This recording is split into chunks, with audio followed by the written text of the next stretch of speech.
Dej románu je písaný formou rozprávania Evy Jonášovej. Táto dievčina bola spoločníčkou céry bohatého zemana Ostrovúckého, Adely. Boli rovesničky a preto si od prvej chvíle dobre rozumeli. Adelka, ako dievčina z vyššej spoločnosti, slabo ovládala slovenčinu, jazyk prostého ľudu, hoci jej predkovia boli Slováci.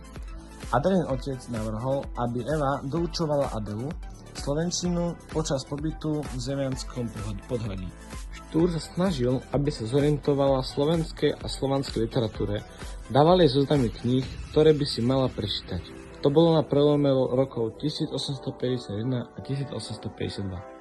V tom čase bol v zemianskom podhradí kaplanom Štúrov brat Samuel, cez ktorého sa dievčatá zoznámili so samotným Ľudovíkom Štúrom. Svojím správaním a vedomosťami si získal nielen dievčatá, ale aj celú rodinu Ostrovúckych. Stal sa o nich častým hosťom. Podarilo sa mu prebudiť o Adeli záujem o Slovákov a vôbec o Slovanov. V jesení sa rodina Ostrovúckych presťahovala do Kúrie v Ostrej Lúke. Štúr do Prešporka dnešnej Bratislavy. Dievčatá na neho stále spomínali, až prehovorili Adelinu mamu, aby mu napísala a objednala slovenské národné noviny. Vo Viedni vypukla revolúcia, ktorá mala dopad aj na našich dvoch hrdinov. Ostrovúcky si prestali rozumieť so Štúrom pre jeho revolučné myšlienky. Ostrovúckovci po zrušení poddanstva odišli na Ostrú Lúku a Štúr do Prahy.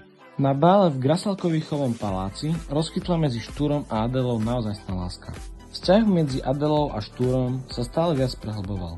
Najviac sa prehlbil v Prešporku, kde rodina Ostrovúckych s Evou odišla na zimu. Štúr ich často navštevoval a raz pozval dievčatá do tlačiarne, kde sa Eva zoznámila s tlačiarom Laciakom, ktorý sa do nej hneď zaľúbil. Keď sa vrátil, dali ho pod policajný dozor a vzťah medzi ním a Adelou bol prerušený. Ostrovúckovci sa presťahovali do Viedne, kde Adela ochorela, ochradla až zomrela. Eva sa vydala za Laciaka a Štúr zomrel o 3 roky po Adele. Ostrovúcky mali aj erb. V našom erbe máme pelikána s rozprestretými krídlami. Symbolizujú ochranné krídla Ostrovúckych. Z rodu Ostrovúckych stojí za zmienku Baltazar, syn Melichara, ktorý dal v Ostrej Lúke postaviť kaštieľ. Ako 7-ročný oslepol, napriek tomu vynikal v umení, hudbe a latinčine. Dožil sa dospelosti a zabezpečil pokračovanie rodu. Adela bola inteligentná a ščítaná, umrela vo veku 28 rokov.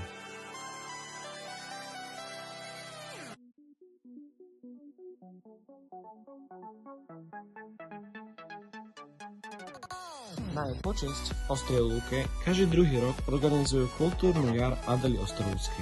Na festivale okrem iného divadelníci stvárňujú vzťah Adely a Štúra, samozrejme ako osudovú a nehynúcu lásku.